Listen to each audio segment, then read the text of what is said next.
Why do we work hard to solve small problems? Why do we reinvent ourselves and our clients over and over? And why are we giving away marketing strategy for free? It's time to bring home bigger paychecks. It's time to create the lifestyle we deserve and to make a greater impact. This is the Fractional CMO Show, and I'm Casey Stanton. Join me as we explore this growing industry and learn to solve bigger problems. Hey, it's Casey here, and I want to ask you a question about your future. If you've been listening to any of these episodes, you know that I really care about setting an intention for the long term. And I want to talk about what your future looks like. The idea here is I want you to consciously decide. You're kind of like at a fork in the road, and I want you to choose. Are you going to choose one direction or the other? And that's what we're going to talk about today. And my belief is that if you choose one direction, you have an incredible future that's open to you. And if you choose the other direction, you kind of have like a standard future. Nothing wrong with it. It might be what you want. You might have a lot of things happening in your life right now where you just can't spend the time and focus doing the stuff that I'll be talking about. And that totally makes sense. And I mean no disrespect, and I certainly don't mean to shame you if you have a life circumstance where you just don't have this kind of capacity. Okay? All right, so let's get into it. What I want to ask you is, does your future right now have an expanding, ever-increasing nature to it? Or are you just chasing some other high that you had before? It's this idea that there's someone maybe you went to school with, maybe high school with, and they were the valedictorian or they were the homecoming king or queen or whatever it is. Maybe they were the all-star football quarterback, right? Someone who was both very athletic, very popular, maybe they were very attractive, right? We can see those people through life, often on Facebook, maybe doing something with themselves, maybe taking that as the first stepping stone. Maybe they have this sense of like they just expect that they're going to be great at everything, so they try a bunch of stuff and they're very successful as a result. Right? They have this expectation for themselves that, yeah, I can do it. I'm the class president of my high school, or I was the top student in my university, or I went to Harvard, or whatever it is, right? Some people have that kind of chip on their shoulder, and it actually serves them. It's maybe this level of entitlement, which I know entitlement can get a bad rap. But it's also kind of interesting. Like if someone can take a experience that they had in their life and be able to perpetuate that, use that as a fuel source, use that as a proof element that says, hey, I'm a badass and I do badass stuff. Like that's interesting, right? There's something interesting about that. There's also that same person who might have had a big high and maybe they went on and played, let's just say for simplicity, college athletics. And then they got they maybe even went into the professional league, whatever that happens to be. And then that's over.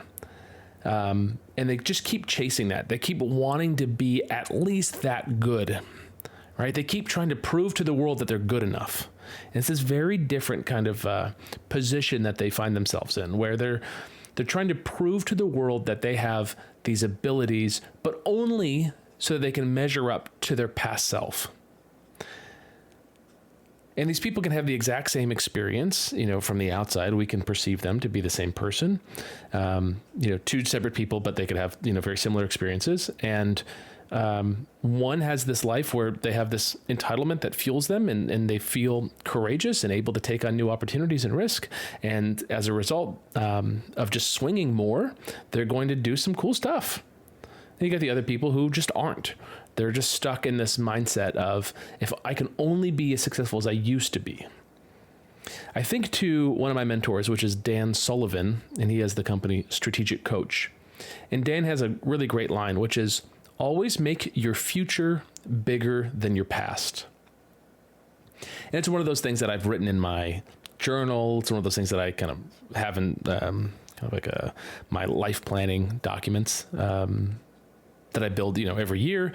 And I just love that. Always make your future bigger than your past. And I want to ask you, are you creating a future that's bigger than your past? And this is stuff that's kind of maybe outside of your control. Maybe you already have kids. So like they're going to do something, right? Like that's kind of, that's set to kind of self-execute, and it's going to kind of run its own course, your child, as they grow and mature and do their thing. But like the things that you're in control of, are you actually making your future bigger than your past? So how can you do that? How can you put yourself in a position where you can create an ever expanding future? I go back to this thought, which is every year, here's what I want. I want bigger and better opportunities presented to me where I have the opportunity to say yes or no. And the upside is always increasing for me financially, and the impact is always increasing for me. What a cool place to be, right? It's this vision. I'm enrolling you in it simply by telling you it. And I want you to consider if that's the vision you have for yourself. So how do you create an ever expanding future? How do you create a future where opportunities come to you? There's something to be said about the person who is kind of born into a sales environment and can pick up the phone and make things happen. I love people like that. I love people who have no problem doing 300 outbound calls a day and just dialing for dollars and taking control of their destiny. Marketers, we often find ourselves kind of waiting for people to respond to our ads versus picking up the phone and calling people. An ever-expanding future is this reality where people come to you, where you don't have to go get them, but you've built notoriety. You've built a level of prestige, maybe. You've been so effective in the work that you do that you're sought out as a leader. You've also positioned yourself as a leader. You've identified the things that you're just naturally really good at. And you've also identified the things that you're naturally pretty bad at. And for those things that you're not great at, no shame, no problem, just hire it out. I don't love working on my taxes. So I have a bookkeeper. I have a CPA. They handle that stuff for me. They really like it. They're kind of crazy, right? So an ever-expanding future is a future where you're putting yourself in a position to showcase your strengths and also to increase your strengths. Your weaknesses, you hire them out. Your weaknesses, you get software that does it for you. Do you hate doing call bookings? Like talking to someone and say, oh, when can we meet? How about this time? How about that time? I kind of hate that stuff. So just go set up with Calendly or something like that, right? Simplify some of those issues in your life so that you can solve bigger problems and, stay elevated and all the other things that we talk about. But when it comes to this future, there are things that you can do that are in service of an ever-expanding future, and there are things that are a disservice to it. So a disservice is reinventing yourself all the time. A disservice is taking on clients in radically different spaces because the money's in front of you and you just want to take it and hey man, not going to knock a good payday. But if you're doing radically different work for different clients, you'll find that your opportunity costs might be high working on that client because you don't get any depth with any client because there's no simplicity. There's no repetition that builds more, understanding, a deeper understanding, a better quality of understanding. So what I'm suggesting is that you have the opportunity today to declare that you want to have an ever-expanding future, that you want your life to be full of more opportunities, and you're going to be more exacting with the opportunities that you take on. I'm sure if you tell people that you're a fractional chief marketing officer, you're going to find business opportunities. You might find a lot of startups that want your help. You might find a lot of nonprofits that want your help. Those are usually first to come in because they don't have a budget. That makes sense. Maybe you feel your heart pulled to work with them. That's great. You can do it. Is that in service of where you want to go? Maybe, maybe not. You might say, I just want to work with this nonprofit and I want to be able to do the thing I'm uniquely great at and service them. And I know I won't make much money, but I'm going to use that and parlay it into these other opportunities. You certainly can do that, but you have to be honest with yourself. Do the opportunities in front of you. Oftentimes the smaller opportunities are the one that, initially come to us, the smaller, not ideal opportunities where people don't have a big budget, where they don't have any budget, or any fee that you charge them comes out of their pocket or their kid's college fund, right? That happens. If you take on those opportunities, you're just going to put yourself in a position where you're not servicing this ever expanding future. Unless maybe you take a risk because the person that you're going to work with has a huge network. And if you slam dunk it for them, they're going to share your name with everyone that they know. So this really comes down to a day-to-day decision, like a day-to-day kind of check on this decision that you've made. But first you have to declare it yourself. You just have to say, I want an ever expanding future. And then you have to be willing to do the work for it. That means when a great opportunity comes in your lap with people that you love on a mission that you really love, but it's not a right fit for your future because it's going to take you down this other avenue and you know this other one is better, you got to say no. You got to strengthen your no muscle. And that's what happens when you decide, right? Root word of decide, C-I-D-E. It's like homicide, right? Like to kill off. When you decide that you want an ever expanding future, you must say no to opportunities that limit the expanse of your future. Only you know what that is. But I want you to get attuned to that. I think it's really critical. I've seen too many people work too hard only to find themselves with kind of dead-end clients. Not bad clients, not clients that don't pay the bills, but just dead-end clients. No bigger opportunity there.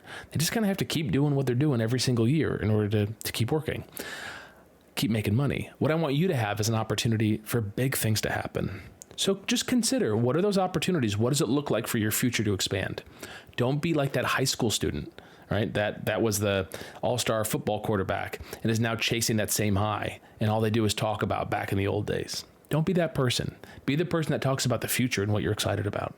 And the only way you can get excited about the future is for you to take action, for you to build a pipeline, for you to declare who you are and what makes you unique and how you serve the world.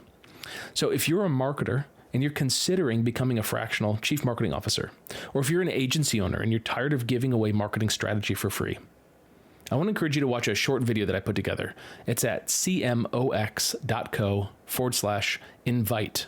cmox.co/invite.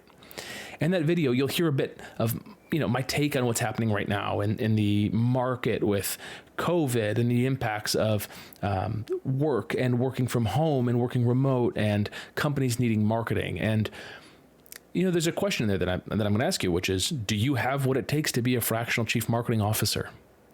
And when I think of my future in the expanse of it, I know that being a fractional CMO puts me in front of exciting opportunities. And I want you, if it makes sense to you, to make the declaration that you want an ever expanding future and you want to become a fractional CMO. So go take a look at it. The video is at cmox.co/invite. cmox.co/invite. Take care. Thank you for joining us for today's show. For more information and episodes, visit our site at fractionalcmoshow.com. Go ahead and punch that like and subscribe button on your favorite podcast app. It means a lot, at least to my mom.